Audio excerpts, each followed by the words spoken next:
Hey everyone, Sam here, otherwise known as FPL Pricey. In today's video, I'll be taking an in-depth look at all of the forwards in FPL this season, breaking them down into price points and categorizing them by which players are going to be the best for our FPL teams. This is the first in a series of videos looking at each of the positions, so make sure you hit that like, subscribe to the channel, and hit that notification bell so you don't miss out on any of the other future videos. Right then, let's get started looking at the most expensive forwards in the game, ranging down from Haaland at 14 to 8.5 for Ekitike. It's a wide range, so we'll be talking about Haaland in a slightly different way with different expectations than we would have for a Watkins or an Ekitike. Starting off with Haaland though, I think 14 million's fair. When you look back at the previous seasons beyond just last year, he ran Salah pretty close for numbers season by season, and City were a little bit off of it last year. Haaland got injured a fair few times last year as well, and he still managed to get 25 attacking returns at a good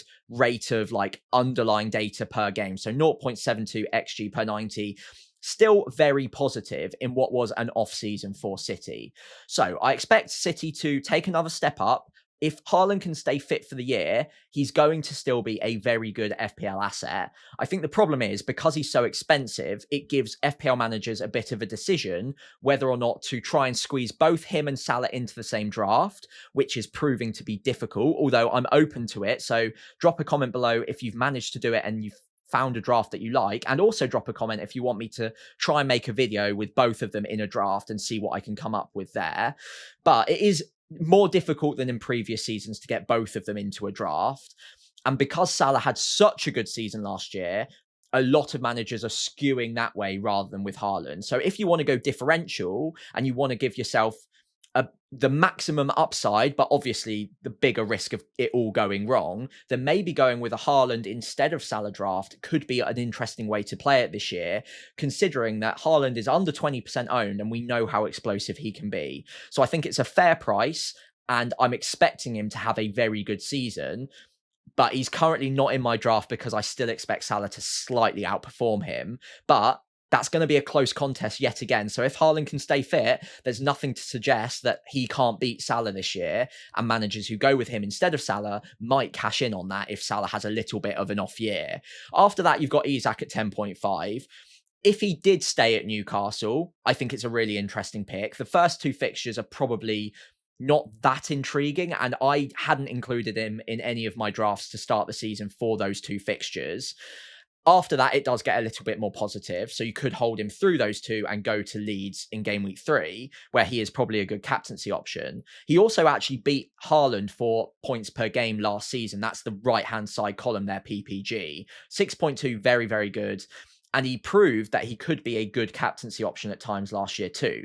But obviously, the elephant in the room here is that he's definitely undergoing heavy speculation for a move away from Newcastle. So he could very easily end up at Liverpool this year. That looks like the likely landing spot for him. Liverpool have just sold Luis Diaz at time of recording, and it looks like they're going to use those funds to go hard for Alexander Isak. It's going to be really interesting to see what the balance of Liverpool's squad and that starting 11 is going to look like, because Isak is a world-class striker. He's surely going to come in that centre-forward spot. Does that maybe ruin the goal share for Salah a little bit? Does it maybe dampen Ekitike's minutes a tiny bit as well? Who knows what is going to happen with that forward line? Salah's always going to get a lot of goal share. He's definitely going to keep penalties. So Isak won't take penalties. That will be one notch against him from last season, so maybe that underlying data comes down a little bit. But on the flip side, he's in a slightly better attack with better players serving him chances, so maybe it takes another tick up to balance that back out. I think on balance, he's probably as good an FPL pick as he was at Newcastle if he moves to Liverpool. But I'd probably wait a couple of weeks to see how that system revolves around him and see how the goals are shared around, see what minutes he's getting, and whether he does play centre forward for 90 minutes every single game, or whether he gets taken off a little bit early, which, although might seem like a minor thing, for such an expensive attacker, you do want 90 minutes a game, or at least 80 a game, as consistently as possible. So I still love him. He's a fantastic world-class striker. Even if he goes to Liverpool, he's going to be a great option. But without penalties, and given that we're getting close to the start of the season, it might be one that I revisit after a week or two once I see how Liverpool shape up. Now, I'll drop down to Ekatike because obviously same team, likely anyway.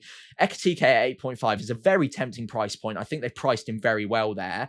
Got 15 goals, 8 assists last season, which doesn't seem that great. But looking at the underlying attacking data there, he runs out about 1 XGI, that's XG and XA combined, per 90. So you're looking at, on average, an attacking return every single 90 minutes in the Bundesliga. So will that translate to the Premier League? Probably not perfectly, but he's still getting a very good amount of underlying attacking data. The problem is, obviously, where's he going to play in that front line? Is he going to have to share minutes with Alexander Isak if he comes in? Or is he going to get shifted over to the left-hand side where Luis Diaz was? I think with all of those factors in play, 8.5 million, although a tempting price, is probably one that I will come back to later on in the season once I know for sure what his role in the team is and the minutes that he's going to get. Another thing against Ekatike, I say against, he's still a great player, but he does historically underperform his attacking data fairly considerably. So it's just another one that I'd maybe just take a step back, wait and see how he plays in the Premier League, where he's playing, how many minutes he's getting. And especially those first 3 fixtures, they're not good enough that I'd want to take a chance on a player like Ekatike just yet. Obviously, Liverpool fans might go there straight away and it might pay dividends. And obviously that attacking data is fantastic. If you can get on him early at a differential under 1% ownership as well, he might explode and that price might look a little bit laughable in a few game weeks' time. But I think it's worth that extra data that I'll be able to obtain from the first few game weeks. So moving on to Gyökeres and Watkins. Gyökeres first up, I think he's come into the game at a fair price. I think if he came in any more expensive, it would be because they could guarantee he takes penalties. And I think he's very, very likely to. In fact, I would go as far as to say that he will take penalties. But because we don't know that for sure, they probably can't price him as such. And also any cheaper than that, and it would have been an auto select. So I think that's a fair price point for him. Obviously, we know he got a ridiculous amount of goals over in Portugal last year, 39 goals, 7 assists, and ran at an XG of almost 1 per game. That is absolutely incredible. Will it translate perfectly to the Premier League? No, I don't think he's going to run at this sort of underlying data or that kind of rate of returns, but it's good enough that even if it takes a bit of a dip, I think he's still going to get a very decent amount of goals. I would predict him to get 20 to 25 this season if he's a 90-minute man for Arsenal, and I've got no reason that he shouldn't be. The question for me is he definitely going to start game week 1 against Man United? I think it's likely, but I'd place that likelihood at something like 85 to 90%. Because Havertz is there, because they've had a bit of pre-season without him, there's a chance that maybe Leeds at home in game week 2 is where he comes in and steps in and starts getting 80 to 90 minutes. So I love him as a pick. I think it's going to break apart the template, and I am actually really tempted to break apart my current FPL draft to include him from the off. But just that nagging thought in the back of my head where he is a new striker to the league. He is coming in with only a couple of pre-season friendlies before going into that game week 1 fixture. Is Arteta going to rip up the squad and basically start him centre forward no matter what in game week 1? I still think it's likely. I put it at 85, 90%, but am I certain enough to go for it from the off? Maybe not. Maybe I just wait a week or two and have that price point covered off with like a Watkins or something, or money that I can easily get across to him if I need to.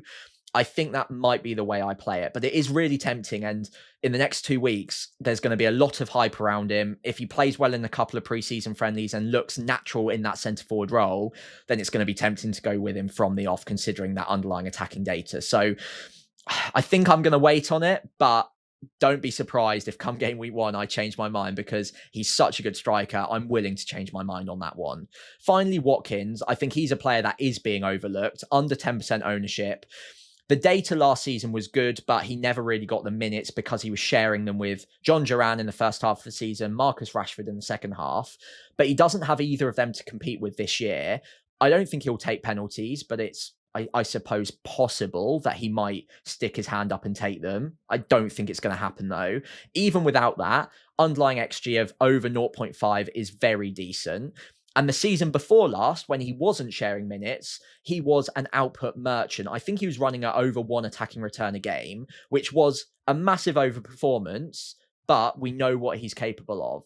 Villa's fixtures for a long stretch as well, all the way through to around game week 8, I would argue are the best in the league on average. That game week 1 fixture against Newcastle is probably the worst of the bunch for quite a while, but I could still see him scoring even in that game week as well. So Watkins is a player that I'd love to squeeze into my game week 1 draft. I'm trying to work out a way that I can have that price point covered, because it is an easy switch across to Gyökeres as well, or at least an easier switch.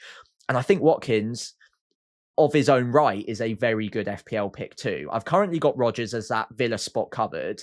I'd prefer Watkins though, because the underlying data is so good and he is a bit of an output merchant.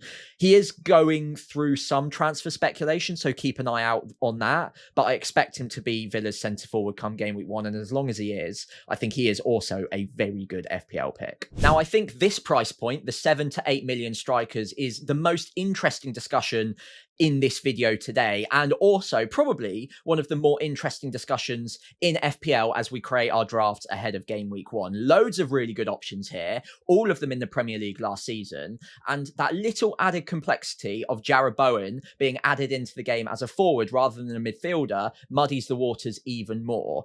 As you can see from the underlying attacking data, Bowen's XG data is far inferior to all of the other options here, which I think immediately makes him slightly less appealing, especially considering his price point is a bit higher. But don't rule him out altogether. He still got 13 goals last year and got a lot more assists than anyone else at this price point. And I think he's likely to tick along nicely this season, get around about 160 to 180 points, as he always does, regardless of the position change.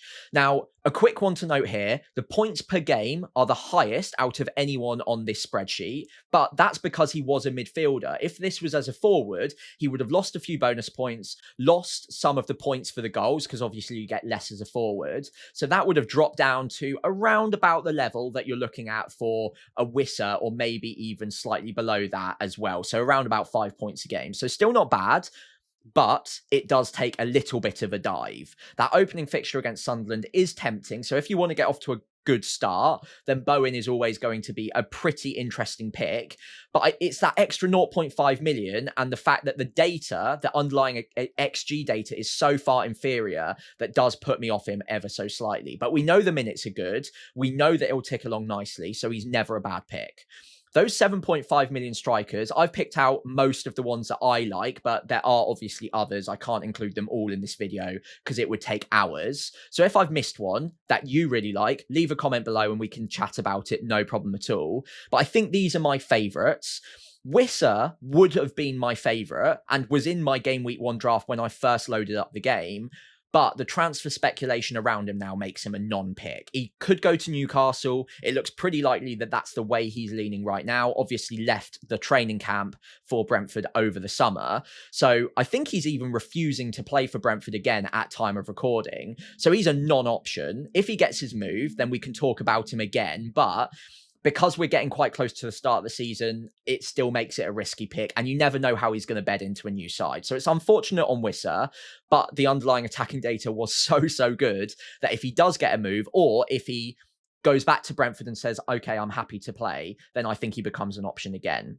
João Pedro, at that sort of percentage ownership, I can't help but feel that that's a slightly unnecessary bandwagon. He's not a bad pick by any means, but he got 10 goals last season at Brighton where he was the penalty taker. I think 5 of those were penalties, at least 4 of them were. I owned him for quite a lot of last season and thought he was a good pick, but that was as a 5.5 million striker on penalties who was fairly talismanic for his side. Chelsea, he's going to be less talismanic no matter what. He's not going to have penalties. And I don't know if he's going to be a 90-minute man. And Chelsea fans, feel free to comment below if you disagree. Absolutely fine. But because he's versatile, he can play in several different positions in that front line. But I do get the feeling he's likely to get 70 to 80 minutes most matches, and also maybe get the odd match off the bench as well. I don't think he's going to be a locked-in 90-minute man week in, week out. Once we've had the start of the season, and once we've seen how minutes are shared around Chelsea, I might be more convinced if he is getting 90 minutes to begin with. But I don't think you need to jump on him from the start just on the assumption he is going to be nailed and getting 90 minutes. If it turns out that way, I'm more than willing to go there. But I do feel like there are other 7.5 million strikers we're talking about here that I'm more confident get 90 minutes, will get penalties, have slightly better underlying attacking data anyway. And given the ownership share, if anything goes wrong with Pedro, then people are going to start selling pretty quickly to one of these other strikers. It's just human nature. If that's the case, his price point is going to drop so quickly because of that high ownership percentage. We've seen it before. The highest ownership players, if they get off to a bad start, drop 2 or 3, well, 0.2, 0.3 million in the first couple of weeks. And they start becoming a little bit of a value drain. Now, that's not to say it can't go the other way, but because his ownership's quite high, only a certain amount of people are left to even buy him. So he's probably not going to jump in price too much. And so as a non-owner, and I think I will be a non-owner, I can get to him even in a couple of game weeks if the minutes are better than I first forecast. So not a bad pick, but one that I'm probably going to avoid from the start and just sort of give a watching brief to.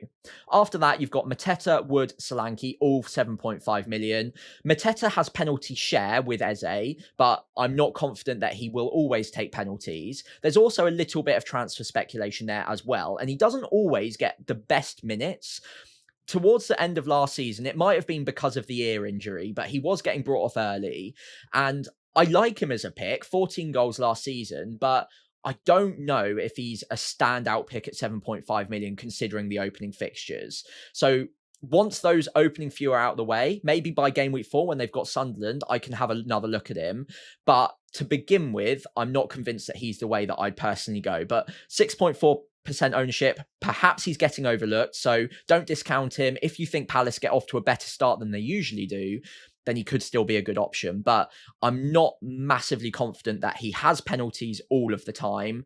And if he only gets 70 to 80 minutes a match, I think there are other strikers I prefer. Those two other strikers are Chris Wood and Solanke. So Chris Wood, I don't expect him to get the same amount of goals as last season, but he got 20. That can't be overlooked. Also, there's been a lot of talk about the fact that he massively overperformed his numbers, and he did.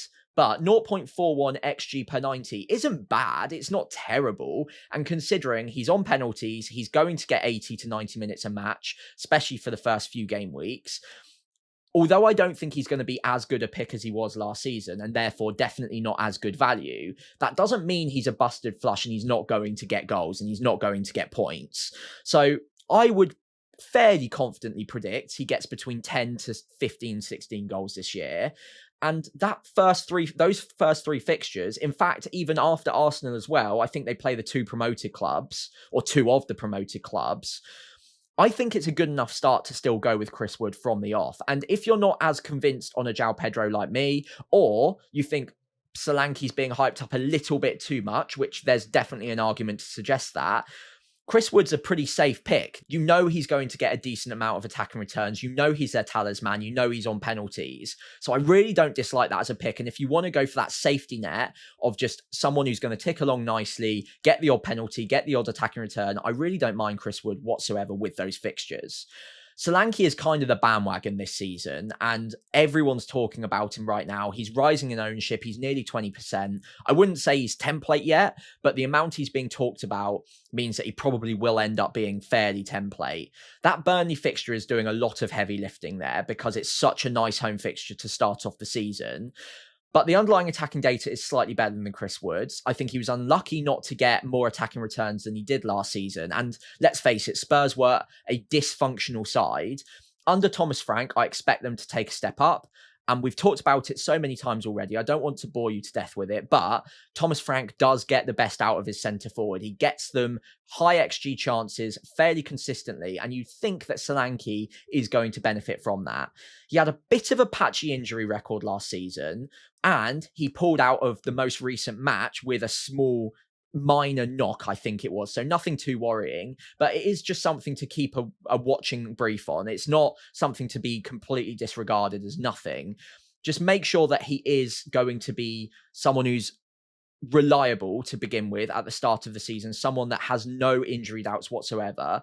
If he is someone with a little bit of a knock or someone with a bit of an injury doubt, maybe Chris Wood's the safer way to go. But they do also have very good fixtures to start off the season. We think he's going to be on penalties because Son doesn't look likely to get that many minutes, and he might even be off in the summer with a transfer as well. So I really like Solanke. He's in my game week 1 side at the moment, but if there is any sniff of a knock or an injury, I might just pivot to Chris Wood. Finally, Evan Nilsson snuck in here. I was weighing up whether or not to put him with the 6.5 millions, but I think he stands up pretty well against the 7.5s. Better underlying data than any of the 7.5s here other than Wissa, and we've already talked about Wissa's probably not an option. And that's without penalties as well. Obviously, Kluivert took penalties last season. That's really impressive underlying attacking data for Bournemouth. After Liverpool's out the way, they've got a great stretch of fixtures all the way through to game week 10, I think it is. So although game week 1 is pretty poor, at 7 million, you can save that 0.5. You've got someone with great underlying attacking data, and now he's been bedded in a little bit more.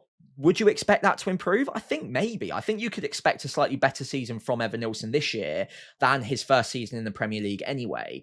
So I think, again, he's being overlooked. 2.9% ownership, I think, is significantly too differential for a player of his quality. So I think there's an edge to be taken there. And he does rank pretty well against all of the 7.5s I've discussed there. So absolutely do not discard Evan Nilsson in your thinking as part of this price point. I think if I had to rank it right now, I'd probably go Solanke, Wood, then Evan Nilsson in terms of my 3 favourites. But let me know in the comments below which 3 are yours, especially if you can do it in order as well, because I think arguably every single one of these is a good option and none of them should be discounted completely. So the 6 to 6.5 million strikers is another interesting price point, and I've seen a lot of teams with at least one of these players, not too many with 2, and I think that's fair because when we get to the next section of this video, there aren't too many 5.5 and under strikers that you can place a lot of trust in. So considering what I'm about to talk about, the fact that there aren't too many of these that you can place your trust in, if even one of them goes wrong, you're kind of out of options for downgrading and you need to upgrade, therefore needing either money in the bank or a couple of free transfers to pivot. There are options at this price point I like though. So the 2 that really stand out for me are Danny Welbeck and Strand Larsen. Welbeck got 10 goals last season, Strand Larsen got 14, so slightly better, but both of them shared decent underlying attacking data. 0.41 XG per 90 for Welbeck, 0.35 for Strand Larsen. What's interesting about both of these strikers is they've lost their rival for that talismanic position in their teams over the summer. So João Pedro has gone over to Chelsea, and obviously Cunha has gone to Man United, both of which took penalties for the respective teams last season. And I'd expect both Welbeck and Strand Larsen to now be the #1 penalty taker for their clubs. So this underlying attacking data wasn't bad to begin with, especially given their price point. In decent teams, especially Brighton, good attacking team there. And then when you add in penalties to the mix, which I think is likely in both scenarios, 6.5 million could be a little bit of an underpriced gem there. So out of the 2, I think I very slightly prefer Strand Larsen. I think there's more potential for him to explode this season than Danny Welbeck. Strand Larsen is a younger striker, and I think they're going to be placing a lot more trust on him this season as a talismanic figure for Wolves, considering they lost Cunha.